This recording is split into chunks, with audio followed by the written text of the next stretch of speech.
Hello guys, welcome to RS terracotta jewellery. இன்னைக்கு ஒரு சூப்பரான டாபிக், கிளே வந்து எப்படி வாங்கணும் அண்ட் அதுக்கான செக்கிங் பாயிண்ட்ஸ் என்ன, கைடன்ஸ் என்னங்கிறத இந்த வீடியோவில் நம்ம பார்க்க போகிறோம். டெரகோட்டா வந்து கிளேயில் செய்யப்படுற ஒரு ஜுவல்லரிங்கிறது உங்கள் எல்லாருக்கும் தெரியும். ஸோ இன்னைக்கு வீடியோவில் 2 டைப் ஆஃப் கிளேவை வந்து நான் உங்களுக்கு காட்ட போகிறேன்.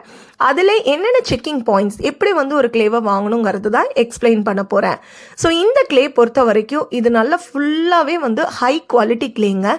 இந்த கிளே பேக் வந்து சீல்டாக இருக்கணும். ஃபஸ்ட்டு பாயிண்ட், ஒரு கிளே வாங்கும்போது அது கம்ப்ளீட்டாக சீல் ஆயிருக்கா அண்ட் ப்ராப்பர் கவரில் பேக் பண்ணியிருக்காங்களா அப்படிங்கிறத செக் பண்ணும். இதோட texture, next point texture, soft டெக்ஸ்சராக இருக்கணும். இப்போ நான் ப்ரெஸ் பண்ணி காட்டுறேன் பாருங்கள், இந்த மாதிரி சாஃப்டாக இருக்கணும் அண்ட் ரொம்ப ட்ரைடு கண்டிஷனில் இருக்கக்கூடாது. கிளே வாங்கும்போது ரொம்ப ட்ரையாக இருக்கக்கூடாது. திருப்பி தண்ணியில் மேஷ் பண்ணி எடுத்து அது கொஞ்சம் டிஃபிகல்ட்டான ப்ராசஸ். ஸோ முடிஞ்ச அளவு வாங்கும்போதே நல்ல குவாலிட்டி, ஹை குவாலிட்டி கிளேவாக ப்ரிஃபர் பண்ணுங்கள். ஸோ இந்த மாதிரி சீல்டாக இருக்கணும். சீல் வந்து நான் பிரித்து எப்படி இருக்கும்னு நான் காட்டுறேன்.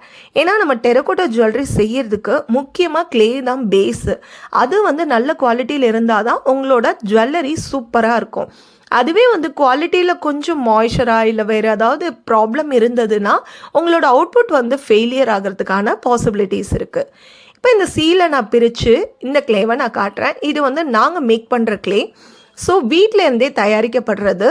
இது பர் கேஜி வந்து 130 rupees வந்து சார்ஜ் பண்ணுறோம். அதர் சைட்ஸோட டிஸ்கிரிப்ஷனில் கொடுத்துருக்கேன். அதர் சைட்ஸ் அண்ட் லிங்க்கு நான் டிஸ்கிரிப்ஷனில் கொடுத்துருக்கேன், நீங்கள் அதை பார்த்துக்கோங்க. கிளேவோட டெக்ஸ்சர் வந்து சாஃப்டாக இருக்கணுங்க. இந்த மாதிரி சாஃப்டாக இருந்தால் தான் நம்மளால் மேக் பண்ண முடியும், கம்ஃபர்டபுளாகவும் இருக்கும், இம்ப்ரெஷன்ஸும் ரொம்ப நீட்டாக இருக்கும், ஃபைனல் அவுட்புட்டும் நமக்கு ப்ராப்பராக கிடைக்கும். அண்ட் எப்போவுமே பேக்கிங் வாங்கும்போது 1 kg பேக்கை வாங்குங்க. 10 kg 5 kg அந்த மாதிரி பேக்ஸ் வாங்கினீங்கன்னா ஈஸியாக கிளே வந்து வேஸ்ட் ஆகிடும். அதனால் உங்களுக்கு காசும் வேஸ்ட் ஆகும். அதனால் முடிஞ்ச அளவு 1 kg பேக்கை வந்து வாங்கிறதுக்கு ட்ரை பண்ணுங்கள்.